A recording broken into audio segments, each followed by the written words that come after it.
En línea desde la isla a Ángel Marcelo Rodríguez Pita, economista cubano que ha estado siguiendo muy de cerca todo este tema de la inversión privada, de las pequeñas empresas en la isla. Ángel, ¿cómo estás? Gracias por tomarnos la llamada. Un saludo, Mario, a ti, bueno, a Diego y a todos los que nos escuchan en esta mañana.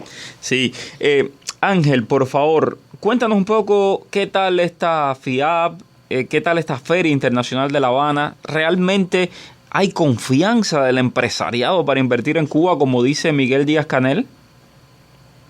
Bueno, yo creo que la manera de actuar discrecional por parte de las autoridades cubanas no promete confianza a corto plazo ni a mediano.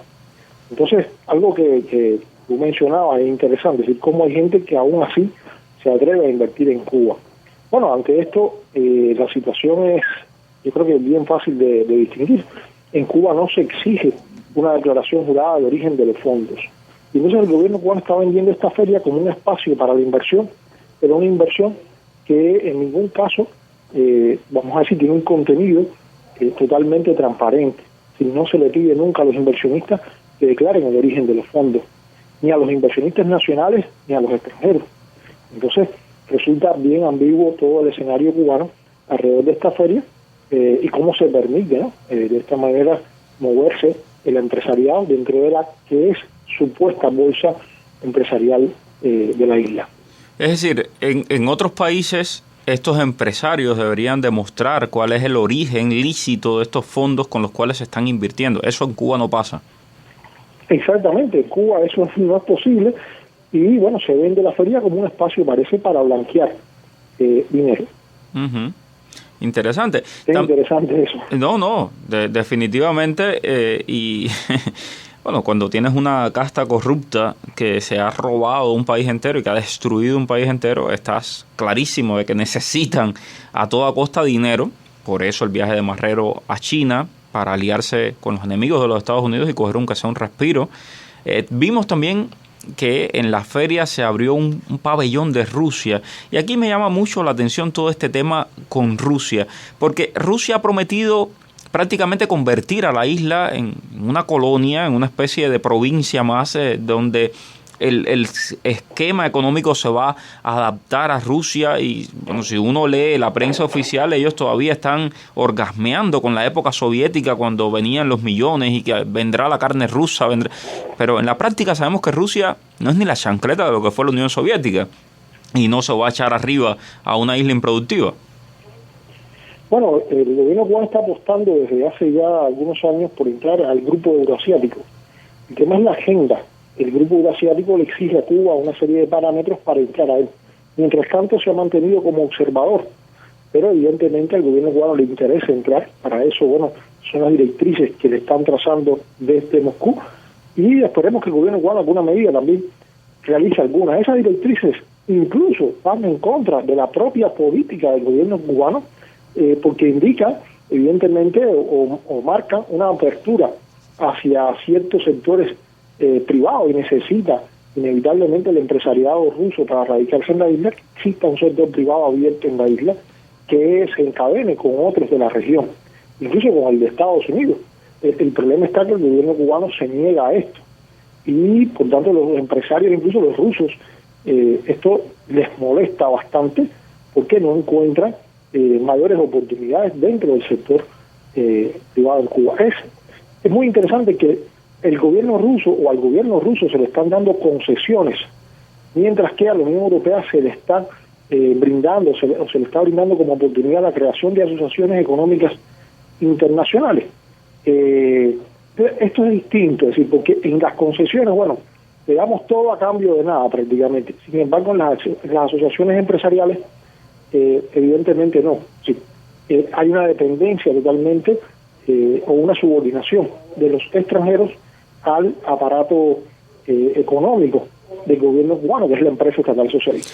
Es muy interesante el hecho de que, los rusos tienen la puerta abierta, son los amigos de la casa, mientras que a los americanos o a los europeos, como tú bien dices, los tratan como invitados, que tienes que respetar las leyes que te estoy poniendo, que tienes una serie de condiciones.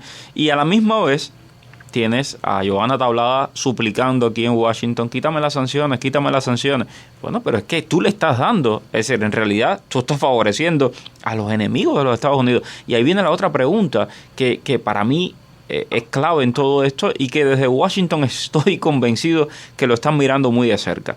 Rusia puede aprovechar esta alianza con Cuba para burlar las sanciones de Occidente.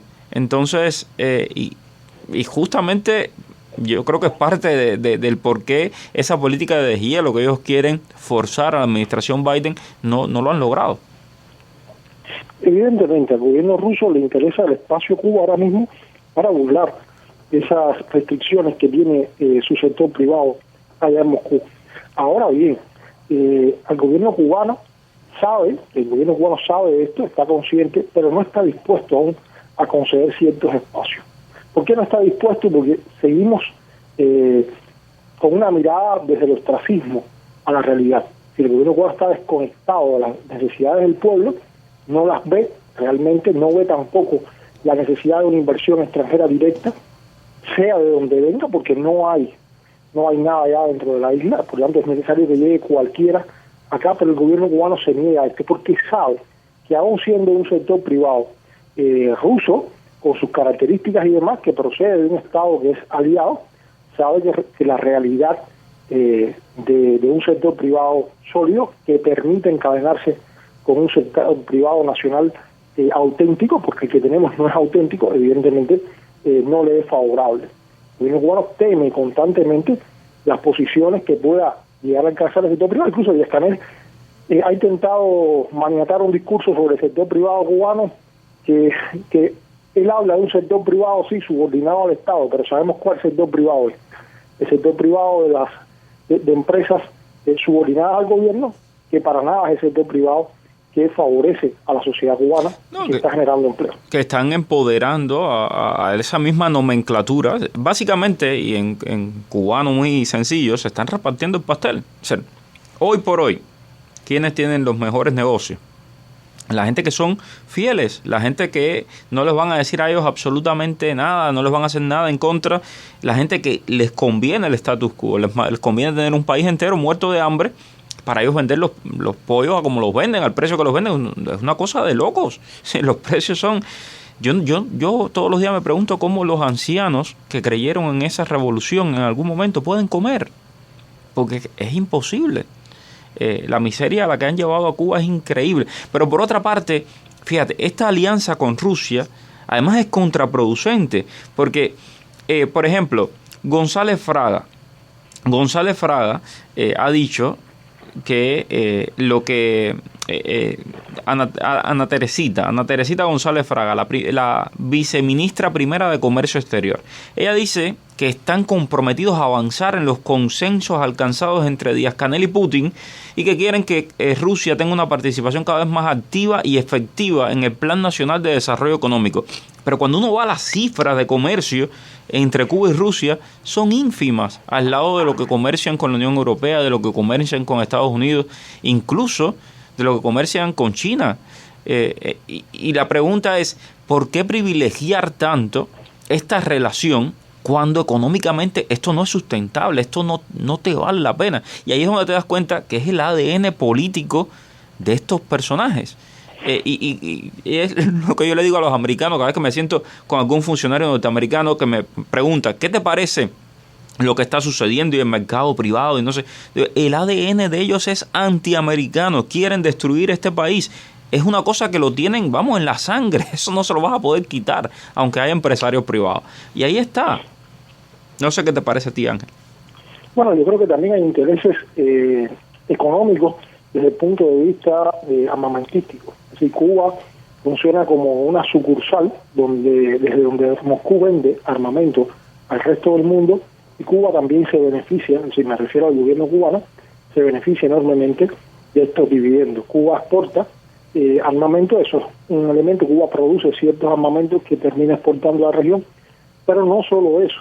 Es decir, hay elementos como que Cuba le vende a Moscú sangre. Es decir, nosotros acá nos matamos por donaciones de sangre y sin embargo esas donaciones terminan siéndole vendidas a Moscú. Cuba le vende a Moscú miel de abeja, y Cuba termina siempre vendiéndole productos o materias primas muy básicas. Por tanto, la balanza comercial nunca es favorable para la isla. Sin embargo, la deuda es elevada debido a la época soviética, y que se sigue acumulando y los intereses van creciendo. Ahora bien, la deuda de Cuba con países europeos, por ejemplo como España, para Cuba es muy significativa. Para España no lo es tanto, claro, pero sin embargo para Cuba sí lo es.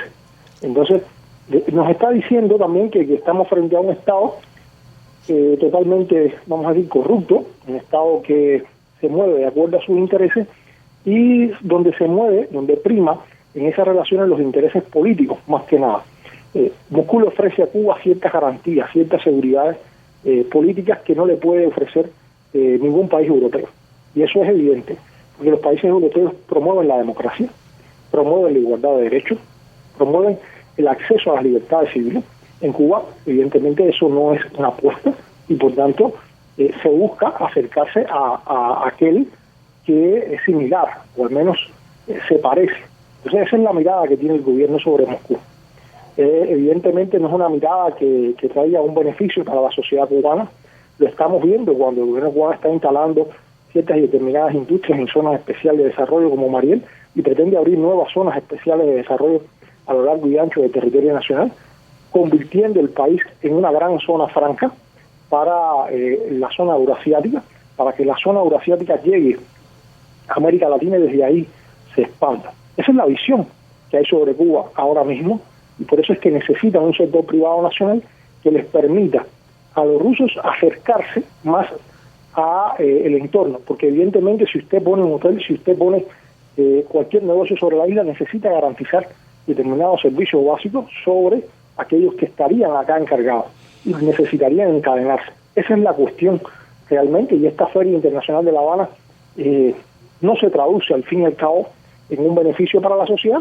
Evidentemente no se va a traducir en los próximos años, pero sí hay que decir algo. Así, está resultando una oportunidad para muchos del sector privado que realmente son auténticos representantes del sector privado. Aquellos que no son auténticos terminan siendo siempre subordinados del Estado cubano y van a ir pereciendo sobre la marcha, porque no son más que los planes de retiros de la cúpula militar. Háblanos de eso, háblanos del verdadero sector privado y de cómo se está beneficiando con esta feria. Hay un sector privado, por ejemplo, en la construcción tenemos los de servicios de la construcción y los productores de materiales de construcción. El verdadero sector privado ahí son los productores de materiales de la construcción, no los servicios de la construcción, porque los servicios de la construcción dependen directamente de la contratación del Estado cubano para su crecimiento económico. Uh-huh. Si no los contratan para determinadas obras, evidentemente terminan siendo, terminan pereciendo en el mercado, por tanto terminan subordinándose a esa empresa estatal socialista que los contrata y a los intereses, evidentemente, de la burocracia política enquistada en los gobiernos locales. Por otro lado, tenemos sectores como la gastronomía, que la generalidad es que se mueve, vamos a decir, ampliamente como un sector privado auténtico, el sector privado del transporte. No así los de mensajería. Los que están realizando estas actividades, vamos a decir, como de transportación y tal, pero a gran escala, que traen mercancías desde el extranjero para luego comercializarlas acá, ahí me referiría yo a los grandes importadores. Evidentemente están relacionados a la cúpula militar, porque las actividades de comercialización hoy en día ya ni siquiera se aprueban por el Ministerio de Economía y Planificación para la creación de MIPYME.